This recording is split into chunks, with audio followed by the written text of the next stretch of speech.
Surely. I want to start with some of the positive things about his visit. Riverside is commended for the manner in which the service directors and doctors and specialists work together when attempting to solve problems that developed. And Riverside is also commended for their conscious and intentional efforts to improve the service offered to my father and to other patients. Usurping of the family authority to act as a patient advocate is one of the things that I observed. In reference to a specific incident, a medicine given at a time when we considered it inappropriate because my dad had a problem eating. He had lost his appetite and was not eating. In fact, he offered us his food. But when the nurse came in, she said, "There's a window." And I said, "Surely there's a window, but my dad is eating now. My preference is that you allow him to eat his food." And the nurse insisted that this is the window. And so she insisted and gave my father the food. And of course, the reaction was what we expected. My dad lost his appetite. The ingestion of the food, of the medicine, however, gave him a bad taste in his mouth, which would be expected of anyone. And so that was not a good experience for him. And we felt that if the nurse had just listened to what our suggestion was, that it would have been a better situation. And activities that prompted the emasculation of the patient or my dad, specific incident in which attempts were made to insist that my dad would take some medicine that he had taken prior to coming to the hospital and had a bad experience with. In fact, instead of making him better, it made his stomach worse. And so his experience was that I don't want to take this. And yet there was insistence. And when I came back to the hospital, my dad was so angry and so upset that his heart was pounding. And you could tell that he was highly disturbed, although they had a very excellent physician who lived nearby who prayed with him, which is something that you don't ordinarily have happening anywhere outside of the church or in a religious group. But I think that did something to help my dad, and he allowed them to give him that medicine that he had taken before. And then conferences with the patient's family or advocates. I thought that was excellent. It was happening because of the incident, but my feeling is that if that happens before incident, after incident, it's an indication that possibly that should be something offered to all families, that when the patient comes in, there be periodic conferences with the family. Let them see the progress of the patient or what's going on in terms of the medicine and results of that. And that gave us a much better feeling because we said in family gathering, if there was a midnight train to Georgia, my dad may have been going on that train.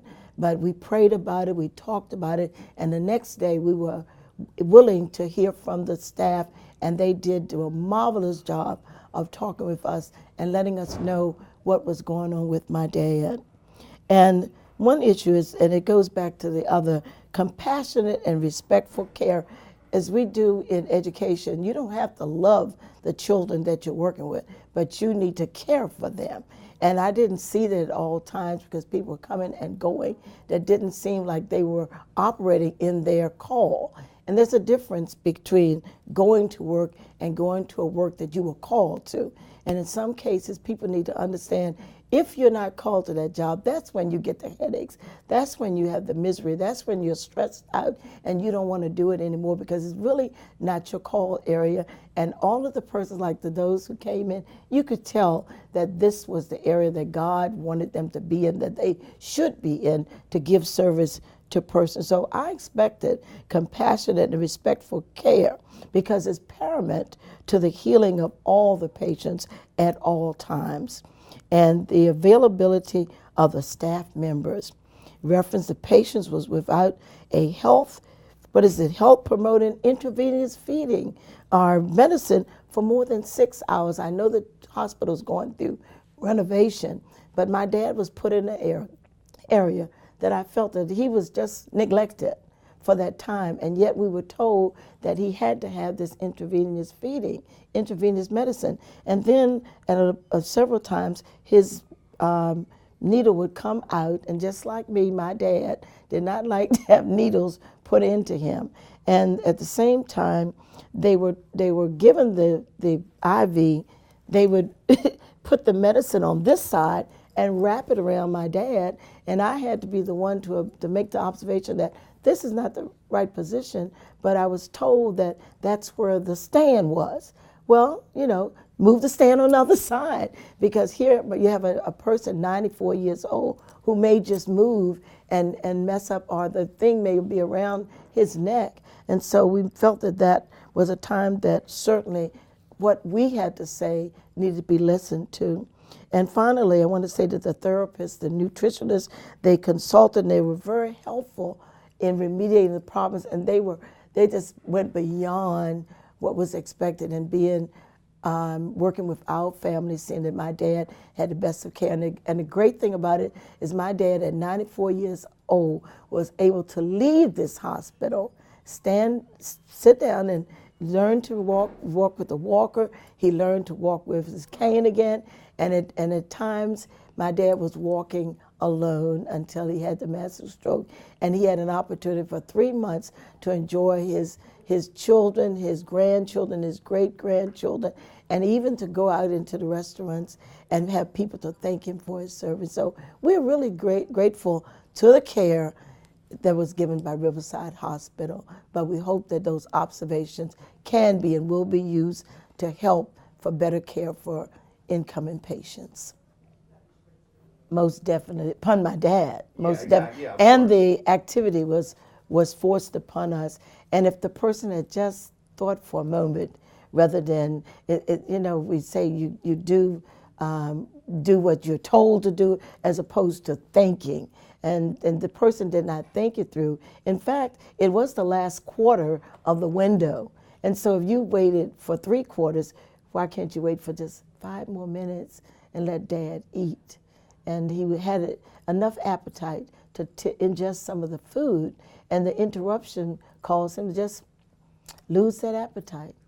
And it took a while. It took a few days for him to do that. In fact, he had his dentures in when he came in, and he had some bleeding, and it was a couple of days before the dentures were taken out. Like I said, it take time to get them out, and allow my dad to let them take out. But once they took the dentures out, they found an abscess in his mouth that was causing some of the problems in his stomach.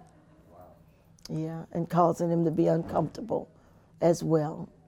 Well, when we came in that night, it was a long time that my dad had to wait in the emergency room.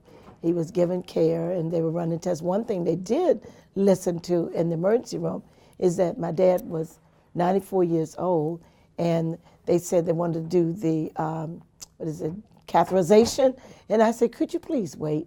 Because my dad has gone through a lot of pain. He's in pain right now. If you could just wait until we get into the room to run that test, because they looked like they were more concerned about the test, running tests, than his comfort. And we brought him in because he was, having that pain, and they realized that there was a specific problem that he had in his stomach. And another thing I observed is that the doctor in the emergency room had looked into his mouth and had found the bleeding, and it indicated something was going on. And it was the second day before a doctor, actually, after I prompted it, to look into his mouth and to see that there was something going on in his mouth that may be causing a problem. So we appreciate when they would listen. And another thing I observed is that there were different doctors coming in, but I was believing that they did confer with each other as they worked with my dad. And I could see that they had his care in mind, because one of the doctors, when he would go by the room, he would come in even when he was seeing other patients to let us know and to check on my dad, and we really appreciated that. The good is that at last indeed, the staff did begin to listen to us, and I guess it was when we finally talked to the doctor and said, we're not happy, and we're thinking seriously about taking Dad out of this hospital and transferring him to Richmond. And at the time, the doctor said, well, we can only say that you wanted to have your dad moved We can't say it was medical related or whatever. And at that point, we could care less. I kept notes every day of everything that happened with my dad. So that wasn't the problem. We wanted him to have respectful care and not be emasculated. He came in a man. We wanted him to leave a man. He was our dad and not a child. And so we appreciated when people began to listen and let's solve this problem together. And not only that, when we met with the doctors, we had people who even after we saw the medical information about him, that they came in, like the nutritionist and the person wanted to give him therapy. All of them were just on the ball of getting things done for my dad. And he began to feel better about his care. And unfortunately, one day when we were in the sofa together and I was leaning onto my dad said, "I thought they were trying to kill me." And so I was glad that he realized that they weren't trying to kill him, that he could come out of the hospital and be well again. And he was whole for 3 whole months. And so we thank Riverside for what they did, for their care, and for the extended care of his therapy. And we know that at the end, all things work for good for everyone. And we appreciate that. Diets. Even though a person may be in the hospital, they still have a custom of eating certain things.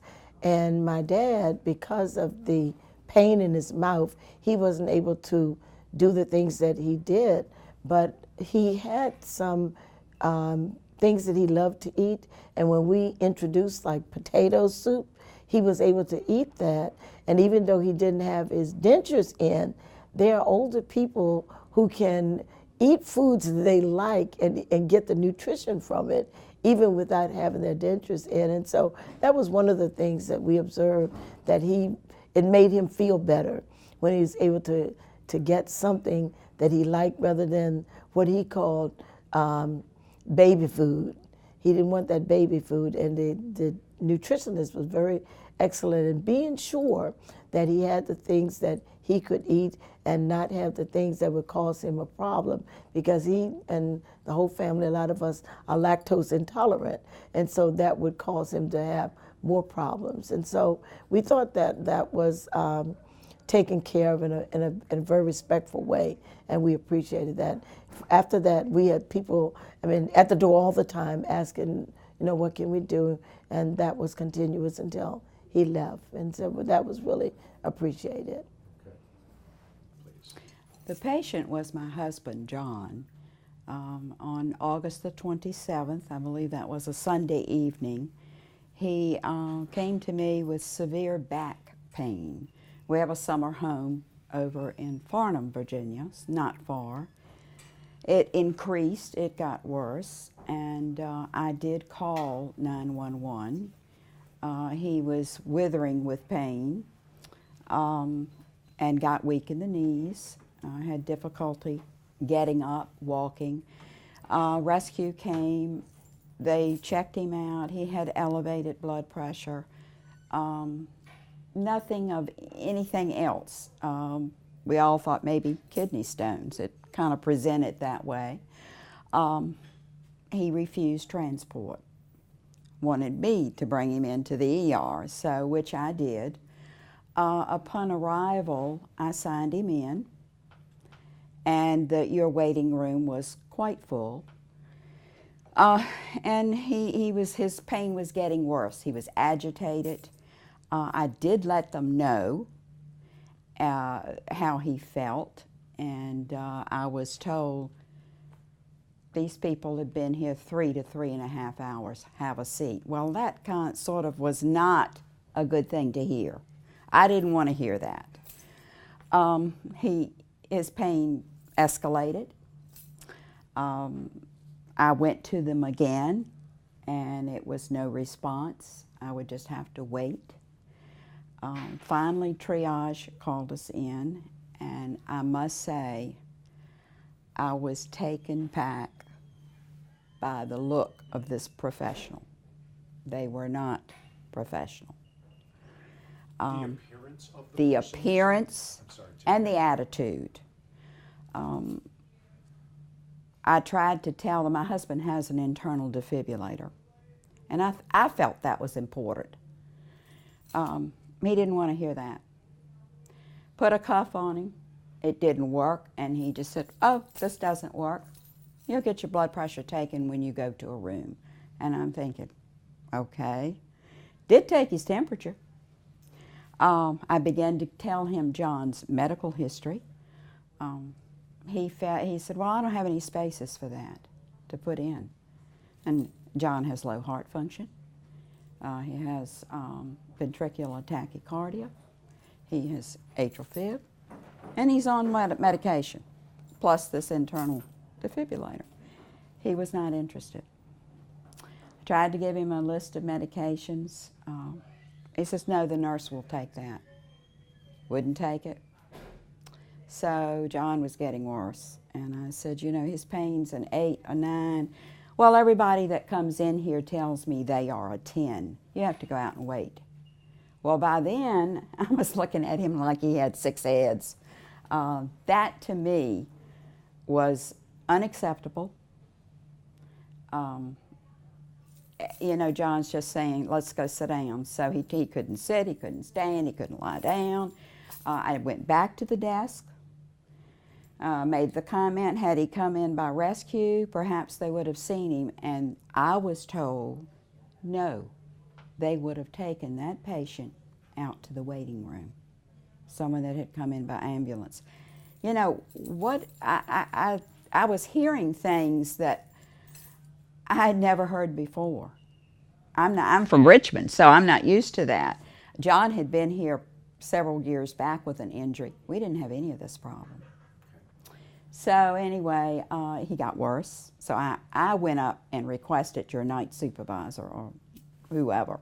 She did come, and she listened to me and did express that she would go back and see what was going on. And I never saw her again. Nothing. They called several people back, not John. He tried to lay down on a long bench. He couldn't do that. There was a kind lady there that had a sprained foot.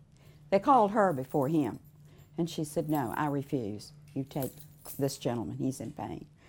Upon arriving in the back, we didn't see anyone but a lady that was going to register him with insurance cards.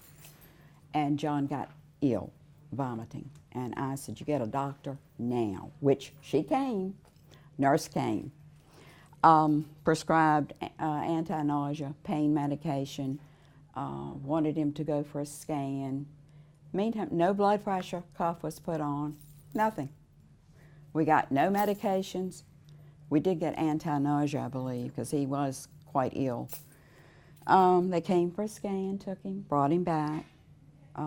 He was no better. Finally, we get pain medication. In the meantime, I offer a list of medications. Didn't want it, so triage should have taken it. Well, you know, by then I'm ready to not be so nice.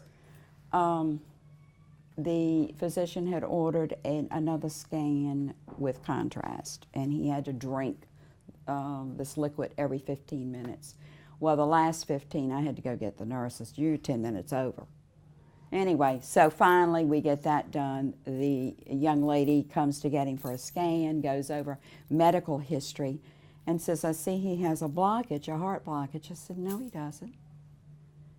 And so none of that was correct. I had to get that straight, and I gave her the medication list. None of that was in there.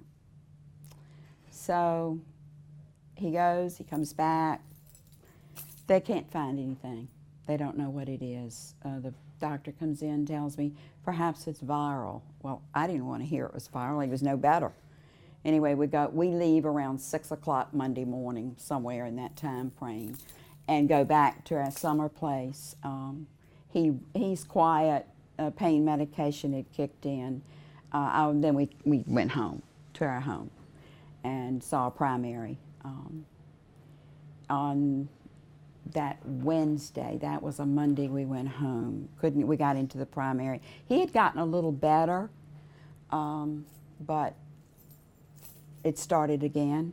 The pain radiates to the abdomen, And when we got into a hospital ER, they did another scan, an upper scan, not lower, and found that he had an aortic dissection.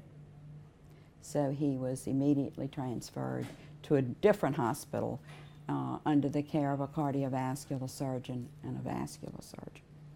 So our experience here, and I will be very honest with you, my husband calls it graveside. He refuses to come in here. No one would listen to us. There was no sympathy, nothing. And why would you not take a list of medications? That's one of the first things they want to know. Why would you not want to get his medical history, especially with a man that has a heart condition? And fortunately, this aorta did not blow out. I don't know what would have happened here because the care was not there. Your emergency room was quite full. And I'll be honest with you, there were a lot of prisoners here being cared for, which they require care. I get that. But you got a man here in pain and nobody cares, and we're told we've got to wait. We could wait 3 hours. So I'm hoping that, and in speaking with one of your doctors here and to you, that they have looked over the training, they have spoken with their personnel, and they see where they need to make things better. Sometimes, I used to do a lot of customer service, marketing, and they need to listen. I learned a long time ago you need to listen, and then you can go from there. I understand things are in place, but I would say probably the first time a person comes into an emergency room, that's where you really know whether you're in the right place or not, and it was not there. Well, listening, being able to tell that a person is in dire need of attention, and this is maybe minor, but seeing a person like this triage nurse, that was, appearance, professional appearance, acting professional. That's what you have a license for. That's what you do. Getting a person to a doctor or a nurse as quickly as you can when you can assessment, and you know there's something very wrong, then you need to step up a little bit. You need to move a little faster. Once you get them where they need to be, then you need to start clicking. Whether you do fluids, blood pressure, your assessment, you see this man there, quick response. The sympathy, that by all means, I don't know what else to tell you, is just that there were a lot of areas that needed to be worked on. Your doctor was, once she knew he was sick, she was quick, but I never saw her again till she was ready to release him. And I don't know that I particularly liked her telling me he had perhaps it was viral. Of course, everything's a viral virus. I get that, but The guy wasn't carrying well, I himself, can tell you there were two areas in where we signed in. There were several people in that area chit-chatting. Yeah, we all do that, but maybe that should have been more focused. And maybe they were changing shifts. I don't know, but they should have moved out of the picture. The triage, yes, I can describe it. Stringy hair. I love men with long hair. They can pull it back, but just don't let it hang all over your face. clothing not quite, it's sort of disheveled. I never saw gloves put on. I never saw hands washed with triage. Now, I'm not sure what, I know a lot of hospitals are a little bit different. But most of them that I've been in before, emergency rooms, they're gloved. Or they use hand sanitizer. I never saw that. Clothes were not, this particular person was not neat. I didn't get the impression it was very clean, but that was first impression. And it was bad. And it was quick, like, I don't care what your problem is. So, there you go. Well, you know, I just felt like it was not, for a man to be in that much pain, kidney stones, we all thought that, you know, that's painful. It just was not addressed, and it was like, you know, we're busy. So, you know, and I understood that there were more than, I thought perhaps it was just one physician in that ER, but I was told there were 3. Well, I never saw them.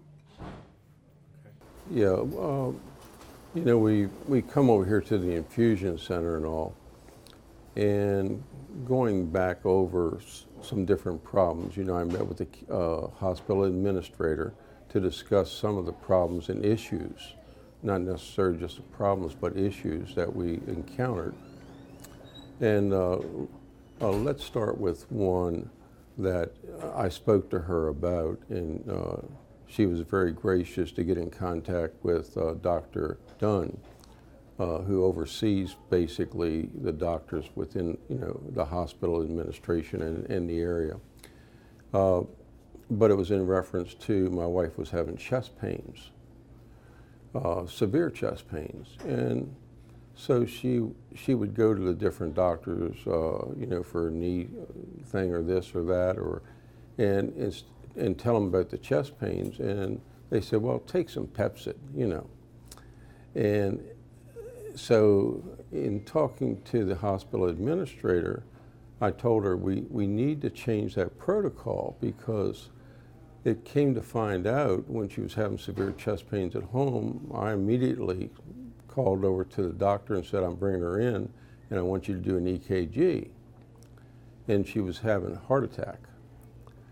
And so when she went over to have 3 stents put in, we went to the emergency room. They sent her over to Richmond. She had 3 stents put in, and the doctor over there said every time she was having one of these chest pains, she was having a mild heart attack.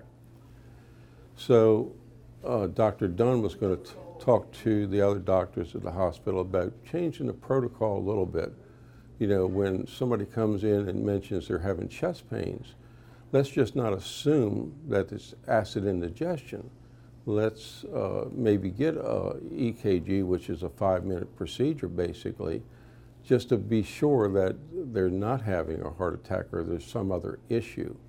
And so Dr. Dunn called me at home and spoke to me about talking to the other doctors and talking about the protocol in that respect. Yes. Yeah, so they were listening to the problems and the situations that we were in. And here at the hospital, when she came over to the emergency room, you know, they treated her at the emergency room and they said, well, we need to keep her overnight, you know, for one session. Well, you know, all the people in the emergency room, you know, because they update their charts religiously in the emergency room. And they knew that she was allergic to penicillin and amoxicillin and so forth. But when she was in the room and one of the doctors or something recommended a drip of antibiotic, but the antibiotic had a derivative of penicillin. So the nurse did a great, I mean, nurses were great. And the nurse immediately stopped the drip and said, I need to go talk to the doctor. Now, where the issue came in, the doctor never came into the room to see her.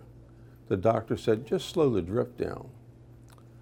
So in talking to the hospital administration, I said, my wife suffered for 10 days with a horrid rash. And in that 10-day period, she looked like she had been steamed, like a steamed lobster, because the rash was so bad all over her body, along with her face and lips swelled up like a bulldog. And we had to take her back to the emergency room again to get her on steroids. So those kind of issues is what I brought up, to the hospital. I said, rather than, let's just try to deal with issues to help improve the hospital and to improve the staff and how things are done. Now, if the doctor had come in and seen Mary Ellen, because I was in a meeting that night, so I wasn't there, and Mary Ellen would have told him, hey, I'm itching like crazy, but instead the nurse had to go with what the doctor told her to do, was just slow down the drip. So that was another issue. In the infusion center here, everybody's fantastic, great. They treat you, with respect at all times, and that's great. And I know we're doing a lot of renovation in the hospital here, and we're trying to get things, better to where people feel comfortable coming into the hospital here.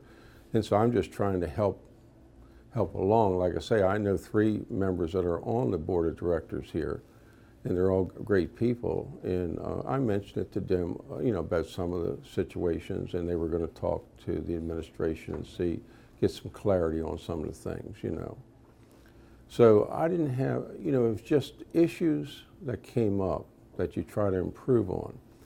And I'll give you another thing this morning. When we were in the infusion center the other day, a couple weeks ago, they told her, come in this morning and go directly to get her blood work done. And then, she would come into the infusion center, and by the time they got her set up and everything, they'd already have the results of the blood work. Well, there was a mix-up, and where they do the blood work said, no, you got to go into the infusion center. And so that she's traveling around the hospital after she went to admin to get checked in and all. And I talked to another gentleman that was in the waiting room with his mom over there, and he said the same thing happened to her. So those kind of things, you want to try to make sure that the clarification as to what the procedures are and how they will be done with the patients. Because when the patient or the caregiver sees the confusion, it puts a bad aspect, where the hospital wants to put out a positive aspect so that it's, it's not a burdensome coming to the hospital. You feel comfortable with, you're getting the best care that you can get. So, I mean, that's just my thoughts. No, like I say, I think all the doctors that we have here, over the years, we've gotten some great doctors and improvements in. And I think that's helped the hospital. And through this process of trying to improve the hospital, we go through a little period of but it's only going to help the hospital and help the patients coming in. So it's just like with the new infusion center and so forth and all that. So those are some of the positive aspects. Plus, I know, like I said, I actually know 4 members on the board of directors, and they're all looking for the positive aspects to be improved and so forth.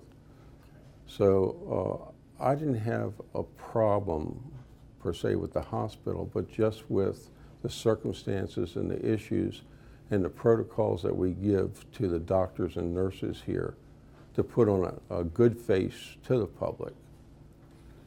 And so, I mean, that's all I really have.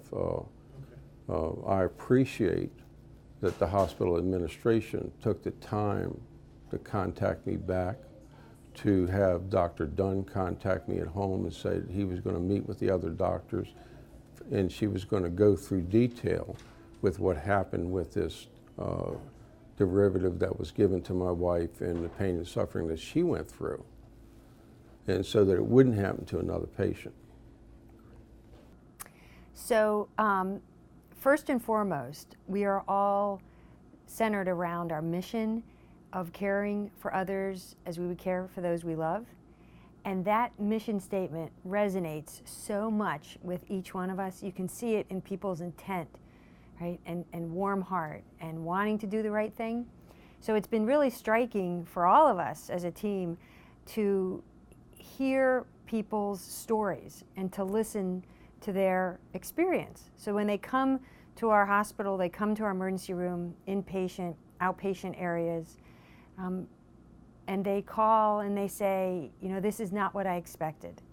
And when you listen to what they tell you, it resonates very deeply that that's not consistent with our mission, but it's also not consistent with each of our team members because we have such a wonderful staff. We have wonderful staff, wonderful physicians, everybody working together as a team, and we do provide something exceptional.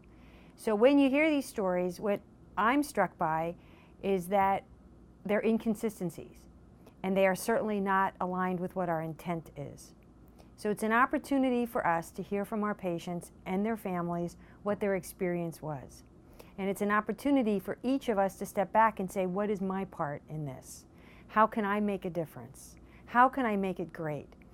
Because I think the challenge is our heart is good, but how do you get your heart to express in our actions and in our words and in taking the time to be present to patients and families and to get across to them what we are feeling, right? We think it's good until we hear these things and you wonder, you know, what happened? So it's an opportunity. This puzzle. So the things that people can do to make us great is to first stop and say, what part do I have in this? What can I contribute to making it great? How do I be present to each person and family member? How do I know their story? Sometimes it means stopping and listening, sitting down for even just 2 minutes and being eye level with a patient and understanding the stress that they may be under that has brought them there. Somebody may be worried about the care of their mother or their child or their grandchild or their spouse. Asking the question to somebody, what is important to you? What would you like me to do for you? It also may mean that if you see something that you know in your heart is not the level of service you want it to be, to bring that to either the person who has done or said it, and if you're not comfortable, then elevating it to who your leader is, or to potentially who their leader is, and saying, I think this is feedback you would want to have. I do believe that most people have positive intent. So they often don't know how their words or maybe their quick movements might have expressed they don't have time. So it's a chance to take ownership of and the potential of how each individual is making an impact on every person. So now that you've had the chance to view these very true vignettes that have all happened within the last 6 months, what are you going to take away from this? What are you going to do to make us great? So every time you interact with a patient and family, ask yourself, what is my goal for this patient and family? What can I do for them? How am I going to provide a superb service story, a superb patient experience? So one of the things that I hear often and we read in patients' letters, whether it's even a positive or a negative, they will say, I know so-and-so was busy. I know they were busy. As if busy was a bad thing. So I think we need to stop and say, what is busy? First of all, busy means we are meeting someone's needs. It means somebody is in need of our care, our tests, our services. It means that we are fulfilling on our mission to this community. It's everything that we want to be. So we have to be cautious to think of how we think about busy, and we have to remember that it is not their problem or their issue that we are busy. In fact, that's going to cause somebody to maybe think that they should go somewhere else because they're burdening us, or that we don't have the capacity to take care of them.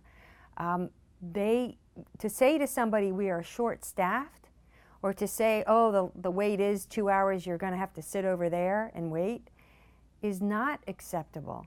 That's the time that we need to say, if you need help to provide the care, to serve on our mission to care for others as we do those we love, then call for help. But it is not to be shared with the patient and family. Think how that would make you feel if you went somewhere and someone said that to you. So one of the things that I have learned over the years, that what people want or people hope for, right? They're feeling vulnerable, they're scared. I mean, nobody goes to a hospital because they really want to, right? Is that they want to feel that you are present in the moment with them. So what does that mean? It means being eye level. It means pulling up a chair and sitting down and talking to them. And there are plenty of studies that show even that people tend to think it takes a lot of time, but in fact it's maybe 2 to 3 minutes that it takes to sit and somebody to feel that you've been present to them in the moment, in their journey, at a time when they're feeling very vulnerable. So being present to somebody also is an opportunity for you to hear what is important to them, for you to hear where their concerns and fears are, for you to hear that maybe they were a vet in the war, or that their concerns are about their loved ones at home, or that their concern is that they're missing work, but that being present allows the quiet of the moment and you to be able to hear what is important to them and their uniqueness.